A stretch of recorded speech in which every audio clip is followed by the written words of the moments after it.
NDA में seat sharing का formula तय हो चुका है। वहां हमने सीट शेयरिंग किस फॉर्मूले के आधार पर किया गया ये स्पष्ट देख लिया है। अब सबकी निगाहें INDIA पर टिकी है कि यहां सीट शेयरिंग का फॉर्मूला क्या कुछ होगा। इन सबके बीच जेएमएम और कांग्रेस की ओर से एक प्रेस वार्ता आयोजित होती है और जेएमएम ये स्पष्ट करता है कि आगामी विधानसभा चुनाव में 81 सीटों में 70 सीटों पर जेएमएम और कांग्रेस आगामी चुनाव में चुनाव लड़ने जा रहा है और अपने प्रत्याशियों को वहां से वे उतारते नजर आएंगे और बची 11 सीटों पर आरजेडी और CPIML के उम्मीदवार अपने वहां से घोषित होंगे। इन सबके बीच एक तरफा फैसले के साथ आरजेडी में कहीं ना कहीं नाराजगी है।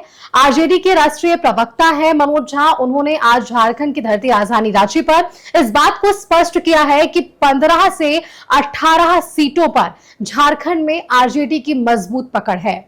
आरजेडी यहां एक तरफा फैसला लेने के साथ साथ जीतने का भी दम रखता है। इस बात का जिक्र मनोज झा ने एक और भी किया है कि अभी भी आरजेडी के पास विकल्प बहुत सारे हैं। क्या कुछ ये पूरा मामला है, किस तरीके से दांव पेच यहां पर सीटों को लेकर देखने को मिल रही है, आइए रिपोर्ट के जरिए समझते हैं। इंडिया ब्लॉक में सीट शेयरिंग फाइनल। 70 सीटों पर जेएमएम और कांग्रेस लड़ेगी चुनाव। आरजेडी CPIML के साथ 11 सीटों पर होगी चर्चा। आखिर कौन पार्टी कितने सीटों पर लड़ेगी चुनाव? जेएमएम और कांग्रेस ने नहीं किया खुलासा।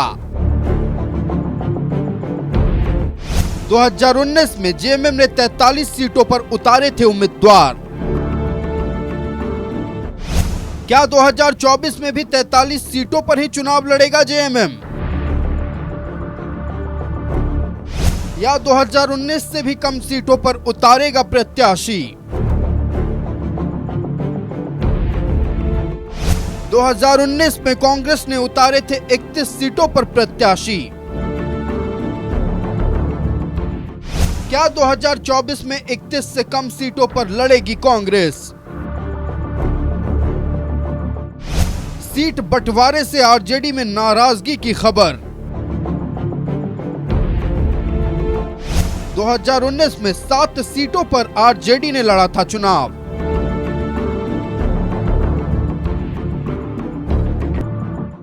CPIML कितने सीटों पर लड़ेगी चुनाव? कौन पार्टी कौन सीट पर लड़ेगी चुनाव? क्या अब भी इंडिया ब्लॉक में सीट शेयरिंग पर फंसा है पेच?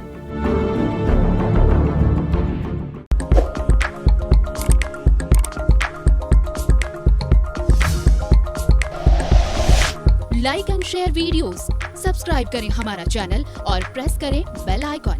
News 11 भारत, सच है तो दिखेगा।